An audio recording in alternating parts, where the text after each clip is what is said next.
Hai semuanya, selamat pagi. Saya baru saja bangun tidur. Eh, saya ingin bercerita bagaimana sulitnya memiliki suami warga negara asing dengan kultur yang berbeda yang saya dapatkan dari kecil, di mana itu sangat sulit, apalagi setelah kita menikah, terutama dari makanan ya, dari segi makanan. Saya sangat sulit mengimbangi caranya makan. Eh, Seperti yang kita ketahui, suami saya itu dari Amerika dan saya tinggal di Indonesia. Saya berasal dari Indonesia, saya makan nasi dan dia makan pasta. Dan setiap hari saya itu selalu struggle tentang makanan apa yang harus dia makan hari ini, dan dia apakah dia mau makan nasi atau apakah dia mau makan ikan. Suami saya sangat-sangat tidak penyuka ikan, terutama dia tuh sangat picky terhadap makanan. uh, Sementara untuk saat ini saya hanya menyediakan dan memasak baginya pasta pasta yang saya beli dari minimarket, dan saya rasa dia mungkin bosan dengan kebiasaan makan yang seperti itu. Sementara saya tidak bisa memakan makanan dia dan saya tidak tahu cara memasak masakan dia. Saya ingin kasih uji kepada kalian semua apa yang saya beri kepada dia setiap hari. Saya temukan dari Alfamart, macaroni cheese, dan spaghetti. Dia hanya memakan itu, dia tidak mau makan yang lain. Um, Ketika saya meminta dia mencoba untuk memakan masakan saya yang asli Indonesia, dia rela mencicipinya, tapi tidak menghabiskannya.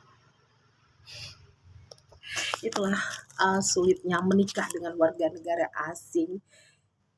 Tidak hanya budaya yang sulit untuk disatukan, makanan juga sulit untuk disatukan. Dan dia tidak setiap hari makan nasi, dia hanya makan kentang, pasta, dia tidak suka banyak bumbu, hanya seperti itu. Dan satu-satunya makanan Indonesia yang dia sukai itu adalah tempe dan Indomie. Indomie itu saja setiap hari. Belum lagi dia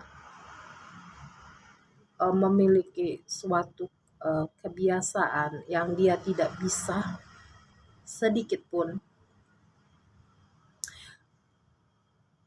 menerima tamu jika tamu tersebut tidak mengabarinya terlebih dahulu, seperti sebelum datang ke rumah mereka harus mengabari seminggu sebelum datang, atau mereka mengirim undangan mereka harus 2 minggu atau seminggu sebelumnya mereka sudah mengirim undangan. Sementara saya tinggal di tempat di mana orang-orang bisa berkunjung ke rumah saya tanpa harus ada appointment terlebih dahulu, terutama orang tua saya. Mereka sangat terbuka dengan orang-orang yang mau datang berkunjung, dan itu bagi dia sedikit mengganggu. Dan juga menikah dengan warga negara asing itu juga tidak terlalu seperti saya yang orang Batak ya. Setelah menikah atau mereka setelah umur 18 tahun, mereka tidak bisa diatur-atur oleh orang lain. Mereka memiliki kehidupan sendiri, yang mana setelah mereka memiliki kehidupan sendiri, hanya mereka yang bisa mengatur kehidupannya. Tapi saya yang lahir di sini dengan tradisi saya, masih ada yang mengatur.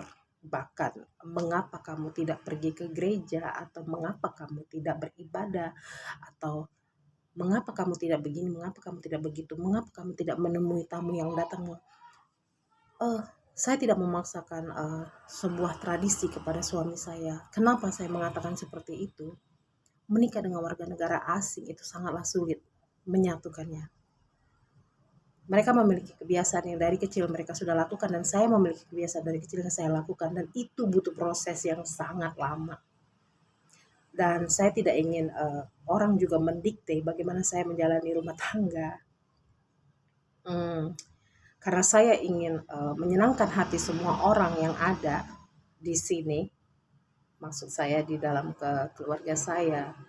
Tapi saya mengorbankan suami saya untuk mengikuti saya. Saya tidak menginginkan hal itu terjadi. Saya hanya menjalani kehidupan saya sebagai istri yang memiliki suami warga negara asing.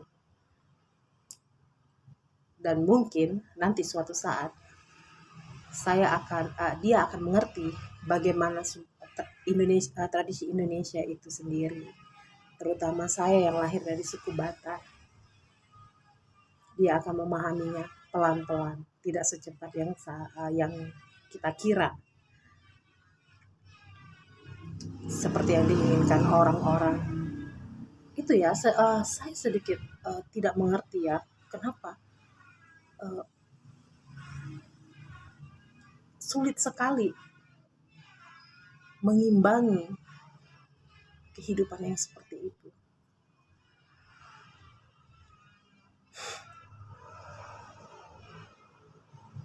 Tapi saya bersyukur memiliki suami seperti dia yang mengerti dan memahami saya, di mana biasanya nih menikah dengan